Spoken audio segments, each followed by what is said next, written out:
And this snake, said Tedros. He believes the story is true?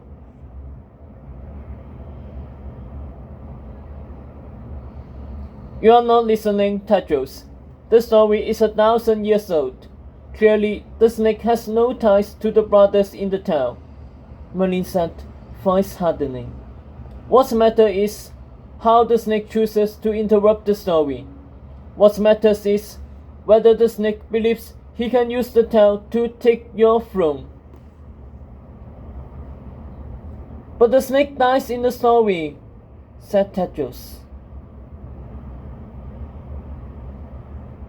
Wrongly, in this next view, said the wizard. In the story, the snake believes the lion has stolen the throne that is his. The snake out there in the woods must believe the same thing about you. It's why he has chosen to live out this story again and see it through to its just end. In his mind, we have taken his throne. Now he wants it back, and it is up to you, as the true king, to stop him. Tedros' head was pounding. I don't understand. No one else has a claim to the throne. And yet, your father's word remains trapped in the stone. So your claim too remains in doubt, the wizard hatched. And if the snake comes for you, you have done nothing to show anyone that you are indeed the lion in this story. What are you saying, Merlin? Guinevere asked, showing her son's confusion.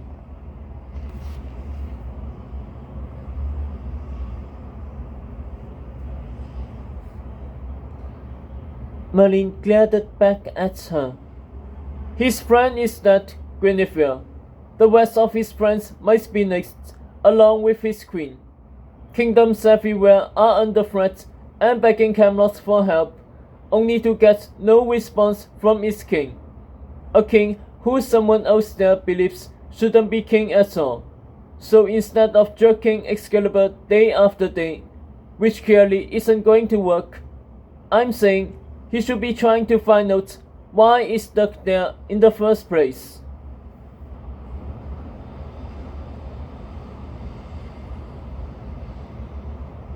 I am King Arthur's son, Tedros declared, leveling Merlin with a stare.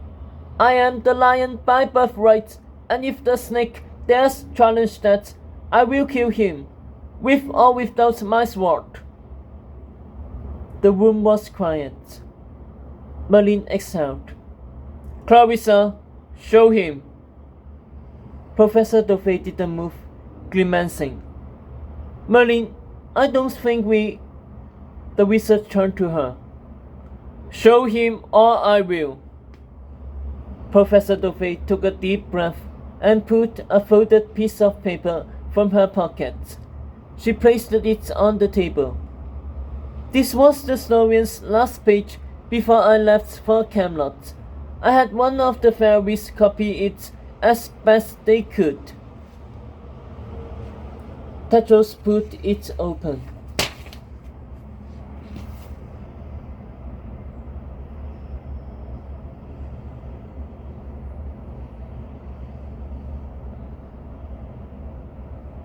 You betrayed Chadwick for a snake? Sophie cried. Chadwick had Tedros' trust. Chadwick had Tedros' faith. What does the snake have? Slowly, the Lady of the Lake raised her eyes. He has Arthur's blood, she said. Tedros, his mother, and Lancelot all turned to Merlin, white as milk. Arthur's blood? Guinevere breathed. Lancelot shook his head. That's... impossible, finished the Tedros.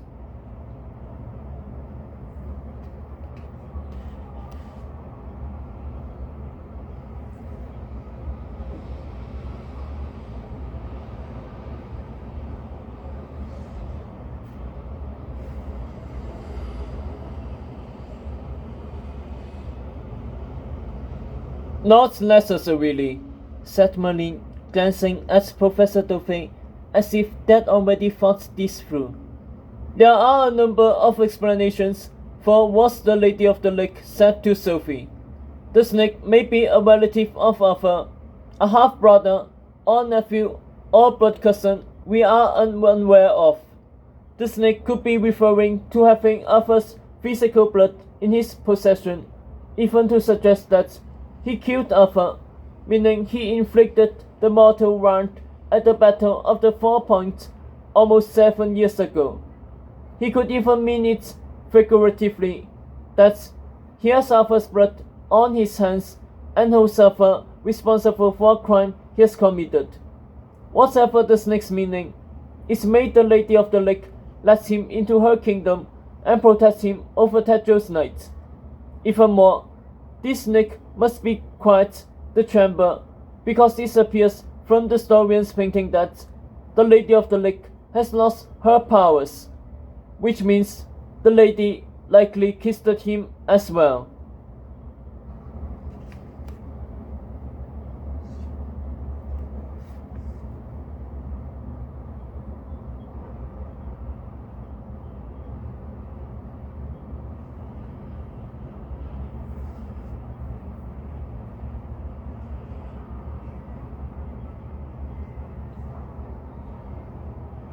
The Lady of the Lake, Sorceress Internal, kiss a boy, Lancelot said, agape. My reaction precisely, said Professor Dauphin.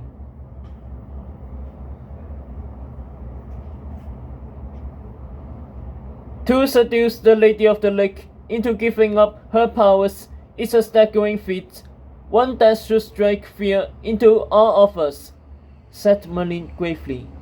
But that isn't the only thing that's troubling. The Lady of the Lake is capable of mistakes. She has human emotions after all. Excalibur, on the other hand, does not make mistakes, and it remains trapped in the stone at the same time that a snake has made its way into the woods, claiming to have King Arthur's blood.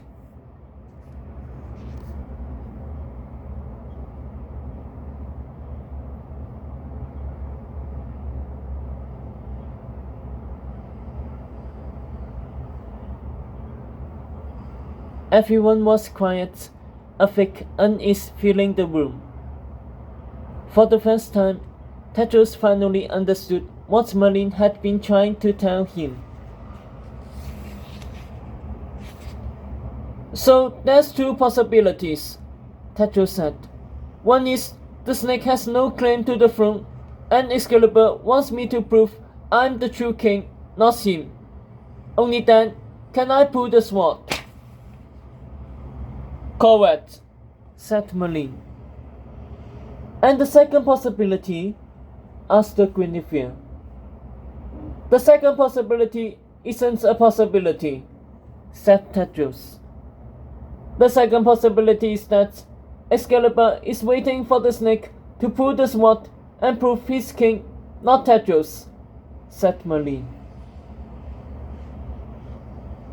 Tedros felt nauseous hearing the wizard say it out loud.